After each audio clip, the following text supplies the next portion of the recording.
স্বাগতম ক্রিকফ্রেন্ডের বিশেষ আয়োজন টোটাল ইম্প্যাক্টে আমি সৈয়দ সামি আছি আপনাদের সঙ্গে।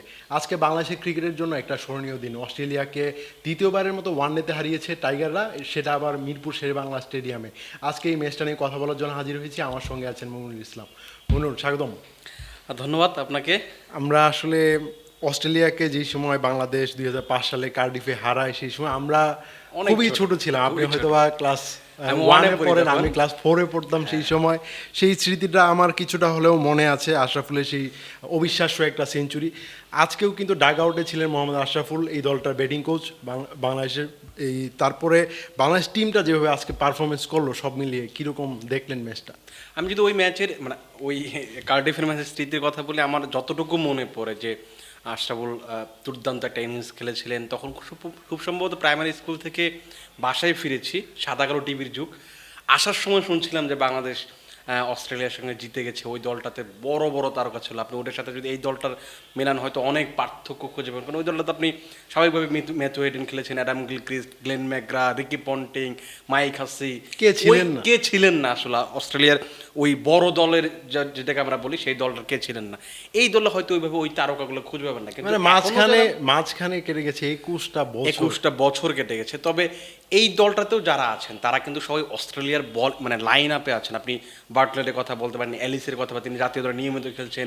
জশ ইংলিশের কথা বলতে পারেন, ক্যারির কথা বলতে পারেন, তিনি 3 ওয়ানডে এবং টেস্টে লম্বা সময় ধরেই খেলছেন। ম্যাথু শটের কথাও বলতে পারেন, ক্যামেরন গ্রিন। আসলে দলটাকে আসলে ছোট করে দেখার কিছু নেই, কিন্তু বড় কথা হচ্ছে যে বাংলাদেশ আসলে এই ম্যাচটা যেভাবে খেলেছে সেটারই বরং প্রশংসা করতে হবে। এর একটা বড় কারণ, যা ব্যাটিংটা যদি আপনি দেখেন, সকালের দিকে একটু যদি দেখেন, উইকেটটা কিন্তু একটু মনে হচ্ছিল যে বোলারদের জন্য ফেভার আছে। এবং অস্ট্রেলিয়া কিন্তু খুব ভালো একটা শুরু করেছিল, সাইফ হাসান যখন ফিরে গেলেন। তারপরে আসলে বাংলাদেশ ব্যাক করে শান্ত এবং তানজিদ হাসান তামিম একটা উইকেট পড়ে যাওয়ার পর যে ধরনের ব্যাটিংটা করা প্রয়োজন ছিল, আমি বলবো যে ঠিক সেই ধরনের পারফেক্ট একটা ব্যাটিং করেছে। এবং তাদের দুজনের যে প্রায় 196 খুব সম্ভবত রানের একটা পার্টনারশিপ ছিল, সেখান থেকে আসলে আলটিমেটলি বাংলাদেশ ম্যাচটাতে ঘুরে দাঁড়ায়। কারণ আপনি যদি একটু ব্যাটিং লাইন আপ একটু বাংলাদেশে খেয়াল করেন, সেখানে বাংলাদেশের ব্যাটিংয়ে কিন্তু মাত্র 6 জন ব্যাটসম্যান এবং 5 জন জেনুইন বোলার নিয়ে খেলে। আপনি 7 নম্বর ব্যাটসম্যান যদি চিন্তা করেন, সেখানে অধিনায়ক মেহেদী হাসান মিরাজ। যখন আপনার এই ধরনের 6 জন ব্যাটসম্যান নিয়ে খেলবেন, তখন কিন্তু ব্যাটসম্যানদের উপর আলাদা একটা প্রেশার থাকে। আপনাকে লম্বা সময় ব্যাটিং করতে হয়, বিশেষ করে যখন আপনি ওয়ানডে ক্রিকেট খেলবেন। এবং ওই শান্ত আর ওই তানজিদের জুটির কারণে কিন্তু বাংলাদেশ আসলে একটু লম্বা টাইম ব্যাটিং করতে পেরেছে। 22-23 ওভার পর্যন্ত তারা দুজনে কিন্তু খেলেছেন। তারপর লিটন দাস একটা আউট হয়ে গেলেন, সেটা যদি না হতো সেটা হয়তো আরও একটু বেটার হতো বাংলাদেশ। এবং প্রেস কনফারেন্স যখন এসেছিলেন মোসাদ্দেক হোসেন সৈকত, তিনি বলেছিলেন যে লিটন যদি ওই সময় আউট না হতেন, তাহলে হয়তো আমরা 300 বা 320 রান করতে পারতাম। এবং তারা ড্রেসিং রুমে বসে কিন্তু ওই রকম চিন্তাই করছিলেন যে হ্যাঁ, উইকেটটা বেশ ভালো আছে, আমাদের 300 রান করা সম্ভব কিংবা 320 রান করা সম্ভব। এই দিক থেকে মনে হয় যে বাংলাদেশ একটা ডমিনেটিং ব্যাটিংয়ের দিক থেকে। কারণ আপনি যদি অস্ট্রেলিয়ার ব্যাটিংটা দেখেন, একটু খেয়াল করে দেখেন, সেক্ষেত্রে কিন্তু তারা 200 রানও করতে পারেনি। এবং পরবর্তীতে আসলে বৃষ্টির কারণে ম্যাচটা হয়নি, একটা উইকেট বাকি ছিল, ক্যামেরন গ্রিন একটা 50 করেছিলেন। তারপর আপনি যদি তুলনা করেন, সেক্ষেত্রে অস্ট্রেলিয়ার চেয়ে বাংলাদেশ শত গুণে ভালো ব্যাটিং করেছে। এবং উইকেটটা যে ভালো ছিল, সেটা কিন্তু আপনি অ্যালেক্স কেরির আপনি প্রেসটা শুনছিলেন, সেখানেও তিনি উইকেটের প্রশংসা করেছেন। আপনি যদি জশ ইংলিশের কথা বলেন, তিনি প্রেজেন্টেশনে যখন এসেছিলেন, তখনও তিনি বলেছেন যে না, উইকেট বেশ ভালো ছিল। তার মানে এরকম একটা ভালো উইকেটে অস্ট্রেলিয়ার মতো একটা দলকে যখন আপনি হারাবেন, সেটা তো আপনাকে ক্রেডিট দিতেই হবে স্বাভাবিকভাবে। তবে এই ক্রেডিটটা কি সবচেয়ে বেশি পাচ্ছেন মোসাদ্দেক হোসেন সৈকত। তার দারুণ একটা কামব্যাক দেখলাম আমরা। 4-5 বছরের একটা গ্যাপ, এই গ্যাপটাতে মোসাদ্দেক হোসেন নিয়মিত ঘরোয়া ক্রিকেট খেলেছেন। বাংলাদেশের এমন কোনো ঘরোয়া ক্রিকেটের টুর্নামেন্ট নেই যেখানে তিনি পারফরমেন্স করেনি। নির্বাচকদের নজরটা আসলে কাটতে পারছিলেন না, তাকে মাঝে মাঝে তাকে নিয়ে আলোচনা হতো। নির্বাচকরা স্পেশালি এর আগে যে নির্বাচক ছিলেন, প্রধান নির্বাচক, তিনি আসলে বলেছিলেন যে মুসাদ্দেকের জায়গাটা ন্যাশনাল টিমে হবে না যতদিন পর্যন্ত মেহেদী হাসান মিরাজ খেলছেন। কিন্তু মেহেদী হাসান মিরাজ আছেন, সেখানে কিন্তু মোসাদ্দেক হোসেন সৈকত দলে ফিরলেন, পারফরমেন্স করলেন। এই কামব্যাকটা যদি বলতেন।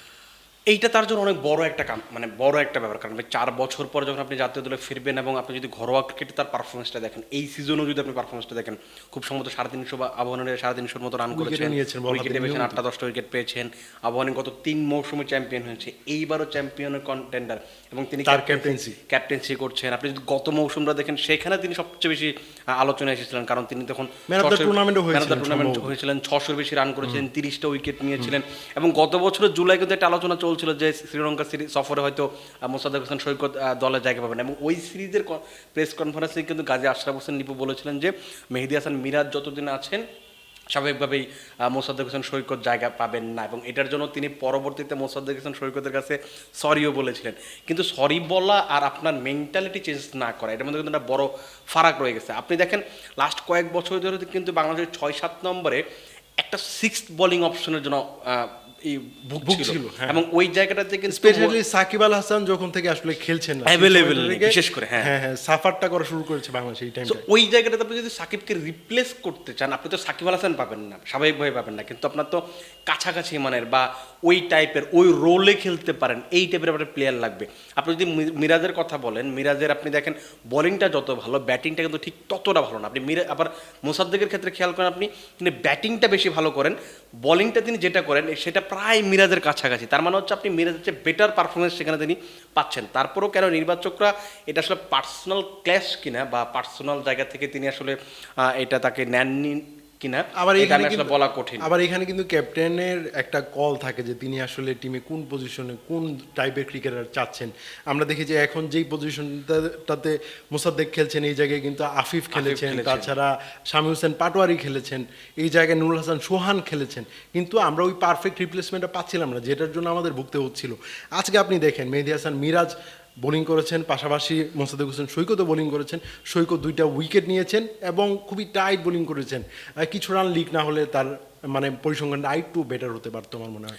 এবং ব্যাটিংও যদি আপনি খেয়াল করেন যে মোসাদ্দেক হোসেনের যেটা আসল কাজ আসলে আলটিমেটলি তাকে দলে নেওয়া হচ্ছে ঠিক যে কারণে তিনি বোলিংটা তো করবেন যখন দলের সিক্স বোলিং অপশন প্রয়োজন হবে, বা যখন এমনও হবে যে তিনি 10 ওভার বোলিং করেছেন, এটা হতেই পারে। কিন্তু তার যে মেইন কাজটা চাপের মুখে, আপনি দেখেন আজকে যখন ওই সময় লিটন দাস এবং শান্ত এবং তানজিদ হাসান খুব দ্রুত মানে খুব সম্ভবত 30-35 রানে 3টা উইকেট চলে গেল, তারপরে কিন্তু হৃদয় শেষে বেশ ভালো একটা জুটি করলেন, এবং তার রান করার আপনি যদি ব্যাপারটা একটু দেখেন, তিনি কিন্তু বলের চেয়ে বেশি রান করছিলেন, এবং একটা সময় পর গিয়ে যখন হৃদয় আসলে বেশি প্রেশারে পড়ছিলেন তখন একটু হয়তো ধীরে খেলছেন, তারপর 49 বলে একটা 50 করলেন, তার পরবর্তী তিনি 86 রানের একটা ইনিংস খেলেন। এবং বাংলাদেশের যে আজকে এই যে 285 রানের একটা টার্গেট দিল বা 284 রান হলো, সেখানে কিন্তু সবচেয়ে বেশি অবদান, আপনি যদি ওই শান্ত এবং তানজিদের ইনিংসের পরের কথা বলেন সেক্ষেত্রে কিন্তু তার সবচেয়ে বড় অবদান। এবং তিনি যেভাবে ফিরতে চেয়েছিলেন ঘরোয়া ক্রিকেটে, তিনি যেভাবে লাস্ট কয়েক বছরে পারফর্ম করছিলেন, এবং আজকে তাকে প্রশ্ন করা হচ্ছিল যে তিনি যেহেতু আবাহনীর হয়ে এই পজিশনেই খেলেন বা এই সিনিয়রগুলোতে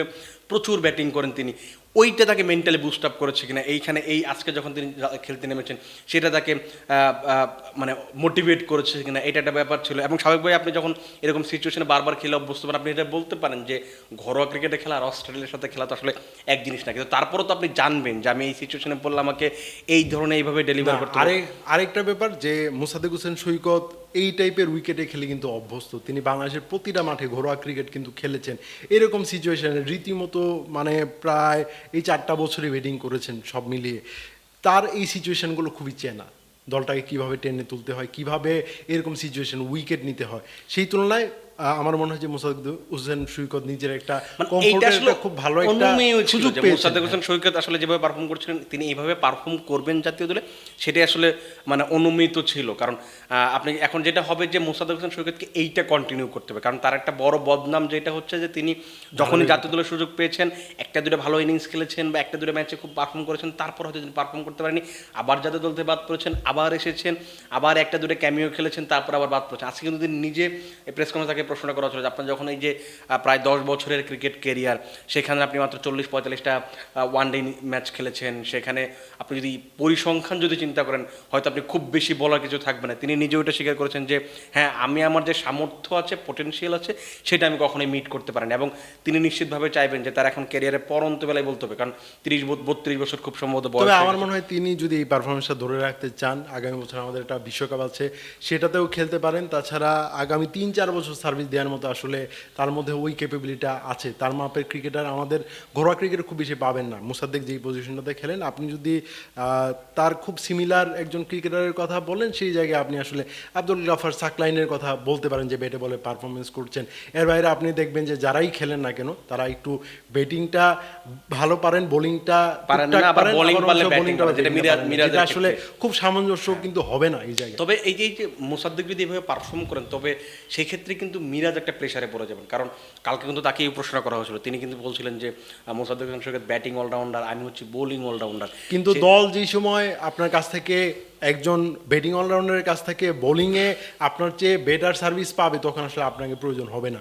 আমার মনে হয় এটা টিম ম্যানেজমেন্ট যদিও সিচুয়েশনটা হয়, এটা আসলে team এখনই বলা management কঠিন, এটা তবে ভাবে। আমার কাছে এটা পার্সোনালি মনে হয় যে এই মুস্তাফিজ যদি আসলেই পারফর্ম করেন তাহলে আসলে মিরাজের জন্য একটা প্রেশার হতে পারে। তখন টিম ম্যানেজমেন্ট চিন্তা করবে যে ওকে ফাইন, সেখানে আমি একজন পেস বোলিং অলরাউন্ডার খেলাবো বা আরও একজন বেটার কাউকে চুজ করার চিন্তা করবো। সো ওই রকম একটা সিচুয়েশন হতে পারে। সো আজকের পারফরমেন্স যদি মনে হয় যে মোসাদ্দেক হোসেন সৈকত নিশ্চিতভাবেই বাংলা যে এই 21 বছর পর সেই কার্ডিফের পর 2 দশক পর বাংলাদেশ অস্ট্রেলিয়াকে হারালো, সেখানে নিশ্চিতভাবেই তার একটা কৃতিত্ব আছে। পাশাপাশি আপনি নাহিদ রানাকে আসলে না, আমি আসলে নাহিদ ফেলে রানাকে দিতে বলতাম পারবেন তার না। বোলিং এর পারফরমেন্সটা এড়িয়ে যাওয়ার কোনো সুযোগ নেই। তিনি যেভাবে বোলিং করেছেন আমার মনে হচ্ছিল 5 উইকেটও পেয়ে যাবেন, যদিও সেটা আসলে হয়নি। একটা আক্ষেপই থাকবে অস্ট্রেলিয়ার বিপক্ষে 5 উইকেট না পাওয়ার। তবে নাহিদ রানার জন্য একটা সুখবরও হতে পারে। অ্যালেক্স কেরিয়াস ওই সমাজ সম্মেলনে বলেছেন যে তাকে রিলেট স্ট্রাইকার্সে দেখতে চান, এরকম একটা ইঙ্গিত দিয়েছেন। যদিও দেখা যাক ব্যাপারটা। তবে নাহিদের বোলিংটা কিরকম হচ্ছে আপনার মনে হয়? আপনি যদি লাস্ট দুটো সিরিজে খেয়াল করেন, আপনি পাকিস্তানের বিপক্ষে কিংবা নিউজিল্যান্ডের বিপক্ষে খেয়াল করেন, সেখানে কিন্তু তিনি মানে যে ধরনের বোলিং করেছেন তারপরে কিন্তু বিশ্বজুড়ে তাকে নিয়ে আরো অনেক বেশি আলোচনা হচ্ছে। আজকে ইয়ান বিশপও বলেছেন যে নাহিদ রানা এখন পর্যন্ত অস্ট্রেলিয়া, ইংল্যান্ড, নিউজিল্যান্ড, সাউথ আফ্রিকায় খেলেনি।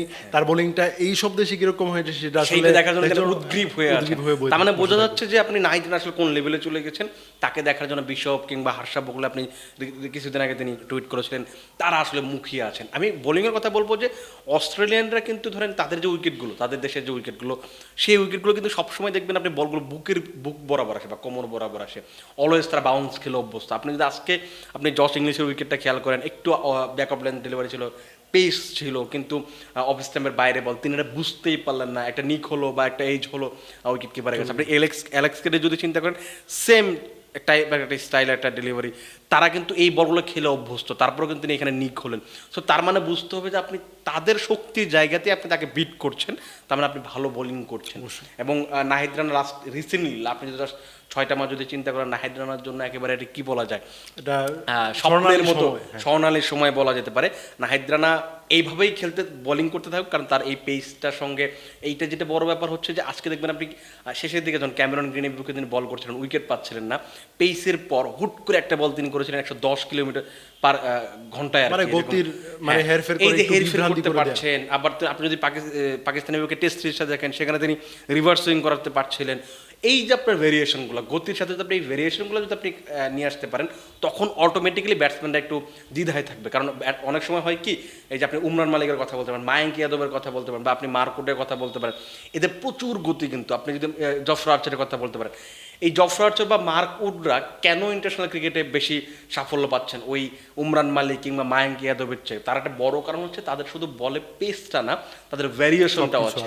সো নাহিদ রানা নিশ্চিতভাবে, আমি কয়েকদিন আগে একটা ভিডিও ক্লিপ দেখছিলাম, তিনি তার এলাকায় যখন গেছেন, তার যে ছোটবেলায় কোচ আছেন আলমগীর ভাই, তার সঙ্গে তিনি কাজ করছেন যে পেসের সাথে আমি কি কি ভেরিয়েশন অ্যাড করতে পারি।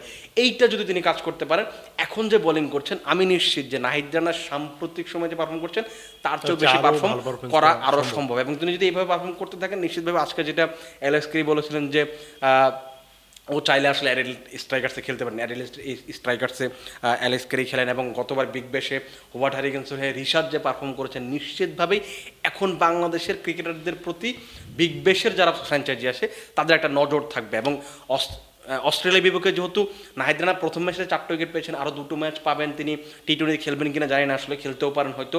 অন্তত এই 2টা ম্যাচে যদি তিনি জাস্ট এই পারফরমেন্সটা ধরে রাখতে পারেন, আমি নিশ্চিত যে পরের বিগ ব্যাশে হয়তো এমন হতে পারে যে নাহিদ রানা আসলে দল পেয়ে যাচ্ছে। অস্ট্রেলিয়া সিরিজটা শুরুর আগেই নাহিদকে নিয়ে আসলে বেশ চিন্তায় ছিল তারা। বিভিন্ন ভিডিও ফুটেজ দেখছিল, হাইলাইটস দেখছিল। অ্যালেক্স কেরি বলছিলেন যে তারা খুব ভালোভাবে প্রস্তুত হয়ে এসেছিলেন, তবে তারা আসলে নাহিদের বলটা খেলতে পারছিলেন না। তারা চেষ্টা করবেন যে পরবর্তী 2 ম্যাচ যে আছে, এই 2টা ম্যাচে নাহিদকে আটকে রাখা, সেটা কি পারবেন কিনা? মানে এটা পারবেন কিনা বলা কঠিন, কারণ অস্ট্রেলিয়া পারাটা স্বাভাবিক। কারণ আপনি যদি অস্ট্রেলিয়ার টিমটা দেখেন, তাদের ব্যাপারটা এরকম, তাদের ইগোর একটা ব্যাপার থাকে যে আপনি যখন একটা দলের বিপক্ষে হারবেন, তারপরের ম্যাচে তারা একেবারে আপনাকে এমনভাবে ছোবল দেওয়ার চেষ্টা করবে, আপনার কাছে মনে হবে যে মানে একেবারে একটা কী বলে এটারে, আমি মানে বেশ শক্তভাবে আপনাকে ছবল দেবে বা একটা বড় পরিসরে ছবল দেওয়ার চেষ্টা করবে। সেই ক্ষেত্রে তারা হয়তো নাহিদ রানাকে চেষ্টা করতে আটকানোর চেষ্টা করবেন স্বাভাবিকভাবেই। এবং নাহিদ রানার এখানেই আসলে নাহিদ রানার চ্যালেঞ্জটা, যে আপনি আসলে তাদের যে তারা যে আপনাকে আপনাকে ভালো খেলার চেষ্টা করবে। এইখানে আপনি কি ধরনের নতুন ট্রিক্স ব্যবহার করছেন, বোলিংয়ে কি নতুনত্ব করছেন, তাদের ব্যাটসম্যানকে বিট করার জন্য কি করছেন, এইটা আসলে নাহিদ রানার জন্য বলা ছিল। সেটা যদি তিনি উতরে যেতে পারেন তখন আপনি নিশ্চিতভাবে বলতে পারবেন যে Nahid Rana doing something really good. So ওই ব্যাপারটা থাকবে। আর আরেকটা জিনিস আমার কাছে মনে হয় যে তারা ভিডিও ফুটেজ দেখেছেন, এবং আরেকটা কথা তিনি এলএস করে বলেছিলেন যে ওই ফুটেজ দেখা আর তাকে দূর থেকে দেখা আর সামনাসামনি খেলার মধ্যে একটা পার্থক্য থাকে। কারণ আপনি 150 কিলোমিটার গতি বোলারকে আপনি হয়তো ফুটেজ দেখে মানে উফ কি দারুণ বোলিং করছে, বা এইভাবে খেললে হয়তো খেলা যেতে পারে, কিন্তু যখন আপনি মাঠে যাবেন চোখের সামনে যখন আপনার ন্যানো সেকেন্ডের ভিতরে যখন বলটা আসবে তখন খেলা কিন্তু একটা পার্থক্য থাকে। সো ওই কারণে মনে হয় যে তারা আসলে এটা বুঝে উঠতে পারেনি। তবে নিশ্চিতভাবেই নাহিদ রানাকে পরের 2 ম্যাচে তারা ভালো খেলতে চাইবে। তবে বাংলাদেশের যে এখনকার পেস লাইন আপটা আপনি চিন্তা করেন, এক ম্যাচে নাহিদ রানা ভালো করছেন, তো আরেক ম্যাচে তাসকিন আহমেদ, আরেক ম্যাচে হয়তো মুস্তাফিজ ভালো করছেন, অথবা আরেক ম্যাচে দেখবেন মিরাজ ওই মাঝের ওভারগুলোতে খুবই ভালো টাইট বোলিং করছেন, উইকেট নিয়ে নিচ্ছেন, ইকোনমিক্যাল বোলিং করছেন। সো এইটা আসলে তাদের বুঝতে হবে। বাট এরকম হয় না, আমাদের অনেক সময় বলি না যে আমাদের প্রশ্নে ছিল মুস্তাফিজ, চলে আসলো নাহিদ রানা। সো এই ব্যাপারটা আসলে কিভাবে অস্ট্রেলিয়া হ্যান্ডেল করে, এটা একটা বড় ব্যাপার। আর পাশাপাশি আমার মনে হয় যে অস্ট্রেলিয়া আজকে উইকেটটা বুঝতে ভুল করেছে, কারণ উইকেট আপনি তারা পাকিস্তানে খেলে এসেছে, তারা পাকিস্তানে যে ধরনের স্পিন বান্ধব উইকেট খেলেছেন, এবং লাস্ট ম্যাচ শেষে কিন্তু ইংলিশ একটা কথা বলেছিলেন যে আমরা আসলে ওই কন্ডিশনও বা বাংলাদেশের ক্ষেত্রে হয়তো একই ধরনের উইকেট আশা করছি, কিন্তু তারা যখন এখানে এসেছেন এইখানে কিন্তু একটা পার্থক্যের ব্যাপার ছিল। আপনি যদি নিউজিল্যান্ড সিরিজের উইকেটটা দেখেন সেখানেও একটা ঘাসের ব্যাপার ছিল, পাকিস্তান সিরিজটা দেখেন এখন যে বাংলাদেশের ওই স্পিন ট্র্যাকটা বানায় না, জেনুইন যে ট্র্যাকটা টার্নিং র্যাঙ্ক টার্নার যেটাকে বলে, মানে আমরা ওই রকম হইলে 3টা স্পিনার নিয়েও স্পিনার নিয়ে খেলতে পারতাম বা 4টা স্পিনার নিয়ে খেলতে পারতাম। ওই ব্যাপারটা বাংলাদেশ করছে না, এটা একটা ব্যাপার। আরেকটা ব্যাপার হচ্ছে যে আপনি যদি খেয়াল করেন পাকিস্তান সিরিজ আর অস্ট্রেলিয়া সিরিজের একটা উইকেটের মধ্যে একটা সিমিলারিটি আছে, সেটা হচ্ছে যে আপনি দেখবেন উপরের দিকে একটা সবুজ ঘাসের একটা আস্তরণ থাকবে, কিন্তু আন্দার নিতে যে জিনিসটা হচ্ছে শুকনো।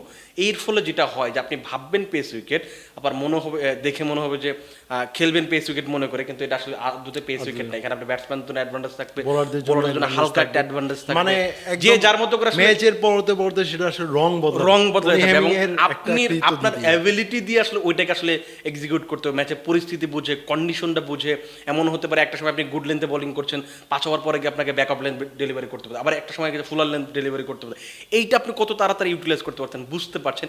এই উইকেটে মনে হয় যে এইটা সবচেয়ে বড় ট্রিক্স হতে পারে, এবং এইটা আসলে আজকে ম্যাচ খেলার পর নিশ্চিতভাবে অস্ট্রেলিয়া আজকে হোটেলে ফিরে পড়াশোনা করবে, তখন হয়তো এটা আরো ভালো করে বোঝার চেষ্টা করবে। তবে আমার কাছে মনে হয় যে বাংলাদেশ দুর্দান্ত একটা ম্যাচ শুরু করেছে, আর এখন যেহেতু সিরিজে 1-0 এগিয়ে আছে, বাংলাদেশের সিরিজ জয়ের সম্ভাবনাটা আসলে অনেকটা অবশ্যই বেশি। কারণ আজকে মোসাদ্দেক হোসেন সৈকত একটা কথা বলেছিলেন যে আমাদের আসলে বিশ্বাস করা উচিত বা বিশ্বাস করা দরকার সবার, যে আমরা এই সিরিজটা জিততে পারি, আমাদের এই ভালো সম্ভাবনাটা আছে, এবং আমরাও নিশ্চিতভাবে এই জিনিসটা বিশ্বাস করি যে বাংলাদেশের খুব ভালো একটা সম্ভাবনা আছে ভালো একটা উইকেটে অস্ট্রেলিয়ার মতো একটা দলকে সিরিজ হারানো, সেটা ঘরের মাটিতে আমাদের জন্য অবশ্যই একটা বড় অ্যাচিভমেন্ট হবে। ধন্যবাদ মুমিনুল আমাকে সময় দেওয়ার জন্য। আপনাকেও ধন্যবাদ।